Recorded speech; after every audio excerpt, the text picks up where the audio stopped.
Hello, sopite ho. Nabon chawin nila pa. Nila hin ipizia Manipur State Government noya umlowa. Separate administration. Government chom kukite dinga poimo ham ti anangay lawitin chule. Nasim lawite. Akat na in. May taiten scheduled tribe demand abolo ahin. Ahin mo ule masanga tribal status ahi masanga wazong state government to kit homa tinghangam dan di lo ta ay lapi ule tribal hong hi kalsi uchu tinghangam zo si akicho lo yong le mitamte ahi naw kisun pia nam phua ay lapi chai ke du hi ani na in state government service kila na zo si may ho tribal status ahi kalsi uchu tribal ana hi saho rizab kota ge ya zong chan le vu ima ai chan sa lo de hi brin lam kai na Manipur government in mai tai thing noi zo sil ama private military arambai tingol mai tai lipun ho state armoria government mai thal sangal mai chang lak gup wal api do a imphal a kukite colony som la thum vela in zo si church hoin school zo si nei le go zo si I hal sapyo ai lo le nei le go zo si lot abolo wa e su shit pyo kya aki hal lo zo si mai tai thing noi hon dan di lo ta alo kit wa ukite zo si imphal area ko na ino do chai ke wa mitam pi ai thawa na may zong narsita su sitwa at hao Manipur Police la komando ho chula mera pai bisle may tay CSO ho zo siyang kithupi kit kukite ven tup ding le ahu ding state government umlo tay alina achun Hills Area District Kangpo P District sunga khu zakat la som ni wal set birin private thing noi hola state government sipai ho ki thu khom wa in zo si howin to pi zo si nei la go zo si hal la pyo mi tam pi zong mel seta ai tha do ba mi tam pi zong mei chang ma ha apo na mei tam pi zong tha do su sip zong mera pai bis hol mei te CSO zo si na ki thu pyo ai hu diu le even tup diu state government nei lo ba tai Chandil siga kukite ho som gup vel may tay ting noi ho zo sila state government sipai ki thu khoma abulu wa in zo si church school chula nei lo go zo se hal ta pyo mi tam pi jang mel se tai tha mai chang ki kap kha mahapu yang tam pi ai hu diu la even tup diu state government lo agup na en ting no por district sunga ho som la khat may tay ting noi zo sil state government sipai ho ki thu khom ki do in zo si church school zo si office to pi zo si in ei go zo se hal ta pi wa mi tam pi jong ei tha ki do ato khaw yang tam pi kit ei hu du la even tup du state government in ei kit lo asagi nan ve kit la han Churchanpur district sunga ho som thumwal may tay ting noi zo sil state government sipai ho ki thu khom wa man cha hoi a choyo ba ukite in zo si charles chule nei lo go zo se la pi wa mi tam pi jong kan cha tha ai tha wa ato khaw jang tam pi ai hu du le even tup du state government lo agit nen ga sim ki no hitin jiribam na gam kai lamen jiribam gam kai lang hi kum khat zo ho hong kho asepan na hin I het danu jiribam district a zong may thay ting noi zo sila state government sipai ki thu khom ki do ba state sunga man cha hoi ai lo la ting noi mi sunga son ho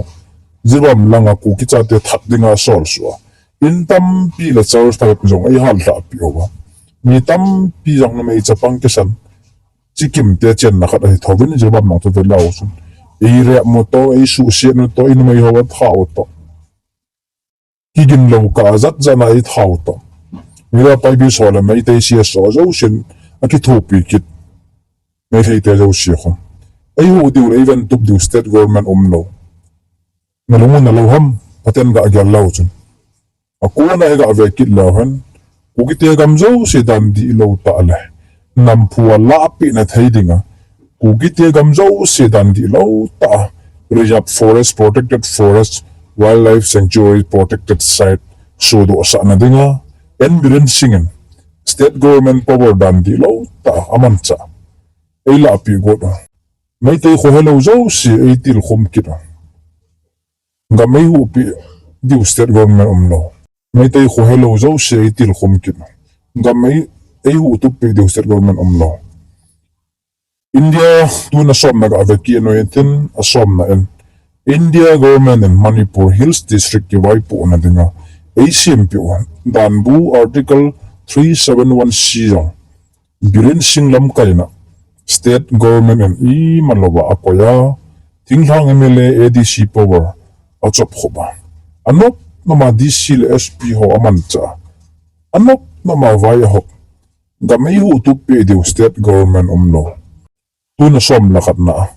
tinglang hill district ki vai hom na le gam legu ki vian bit na thai dinga India government in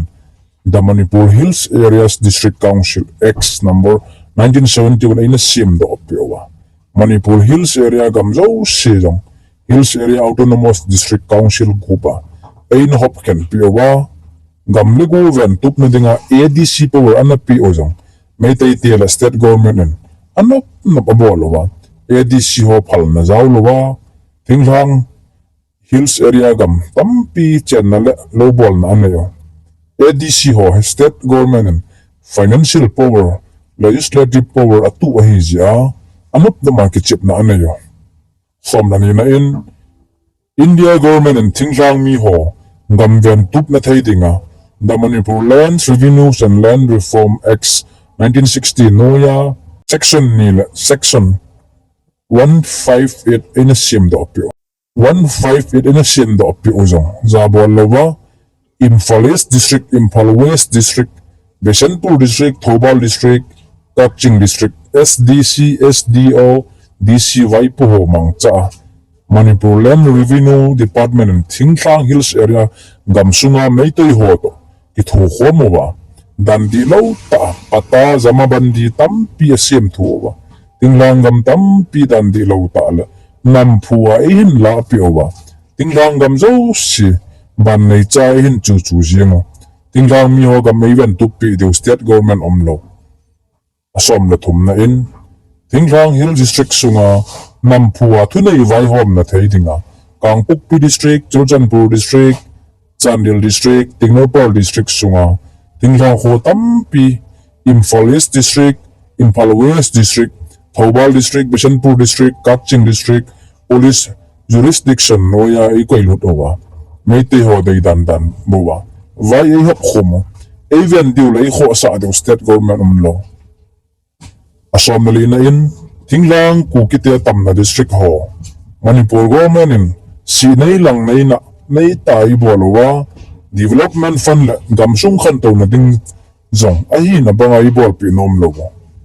asom langa na in state government na to kishan na mai tai tela Manipur na ga hobo akhoh asa Kuki-people ho amin mai maya ni ai yaw sa ju som lagup na vekino itin state government na to na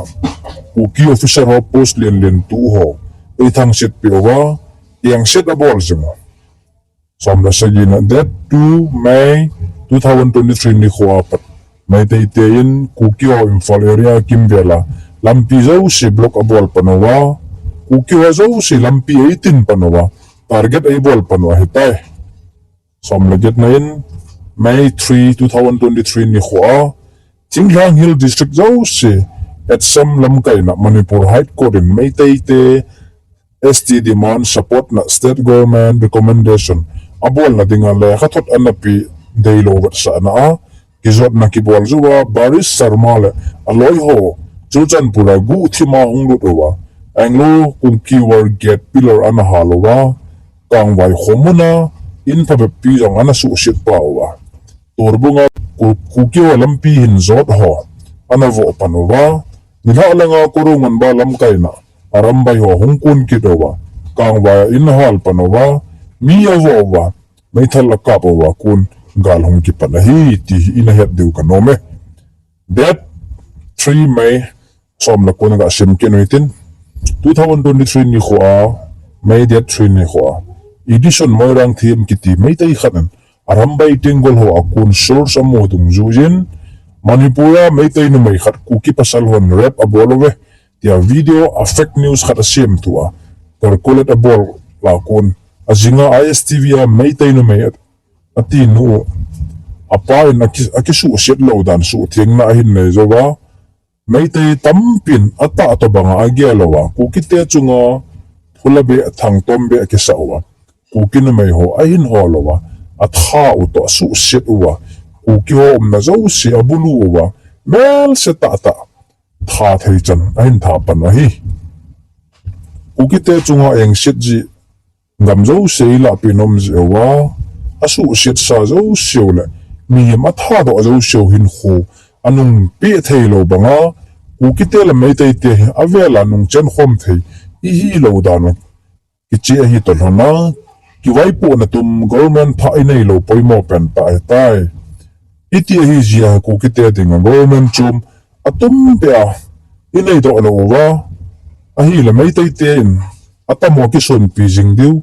anop na mai bol jing diu I malam zo si a ki chip na inei jing ding ingol bol jing diu anop le gan cha tha I tha jing diu hi phaten ngai to ban so pi te ho achunga gan se zo si di yong na sa diu ka ta sanin na lunggelo I pi mam komena na ngai khom he to kakipa tunula phana Tony Sangboy Channel News vi ho zo si ka za naw sang pen kan pivin I chen juita ho